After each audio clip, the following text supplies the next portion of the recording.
Welcome to the Kirkwood School District Sound and Light 6th grade science. We're taking a look today at identifying and being able to explain types of reflection. When light hits an object, it's got a choice depending upon what that object is, what it's composed of, what it's made of. When light hits an object, it can reflect, light can be absorbed, or light can transmit or go through the object. Examples in this picture are perfect, that when the light from the sun hits this window, it passes right on through. If it hits a mirror, it reflects off. But if it hits this apple, we see that the light from the sun is reflected off. And I know these arrows should be white, not yellow, because white light comes from the sun. The apple will absorb all the other kinds of light except for red, and red will be reflected. Okay? So when light hits an object, reflect, absorb, or transmit. So real quickly, let's review some of these objects we've talked about before. First of all, an opaque object is any material that either reflects or absorbs light. A translucent material is a material that scatters light as it passes through. And finally, a transparent object is any object that just lets light pass right on through. When we draw these different diagrams, and as we begin to investigate reflection a little bit more, we will represent light waves as rays. Okay? They will start at a source of the light, and they will extend with an arrow at the end. Okay? What you see here is the letters I and R, and these are very important to understanding what we're talking about today with reflection.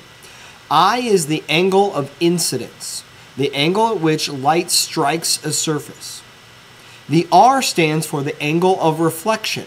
At what degree or at what angle is light reflected off of that? In both cases, we're representing those as rays. When we use reflection, a lot of the times you're most familiar with what's called a plane mirror. Any flat sheet of glass that has a smooth, sort of shiny coating on one of the sides. We look a lot at regular reflection as our first type. When we have a smooth surface like a plane mirror, light rays will hit it and reflect off of it and abide by what's called the law of reflection. Diffuse reflection, the second kind of reflection, very different. It occurs when parallel rays of light hit a bumpy or uneven surface. Let's go back real quick. Smooth surface, angle that light goes in equals the angle that light comes out. Rough surface, we have a bumpy or uneven surface.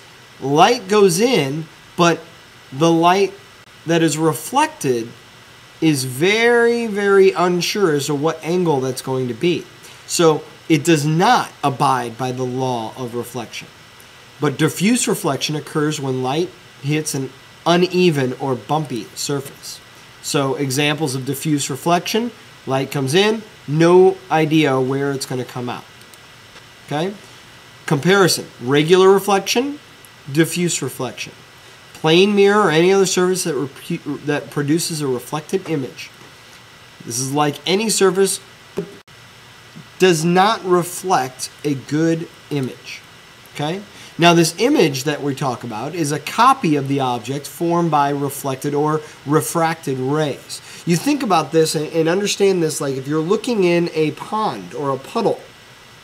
If that pond or puddle is calm, I'm going to be able to see myself or see an image of myself. It's not actually me. It is a copy of me. And that light is reflected off of that surface.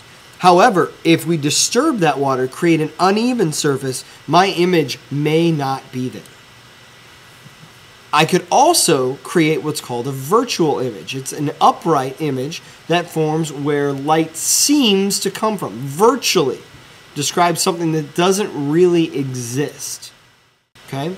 Great example of this. This cat thinks that there's another cat right over there and seeks to attack it. Oh, ouch. Oh, kitty. That hurts. All right. So we're looking at types of reflection. We want to see if you can understand regular reflection, diffuse reflection. Okay? and understand the difference between a smooth surface and a rough surface. That's the goal of this video.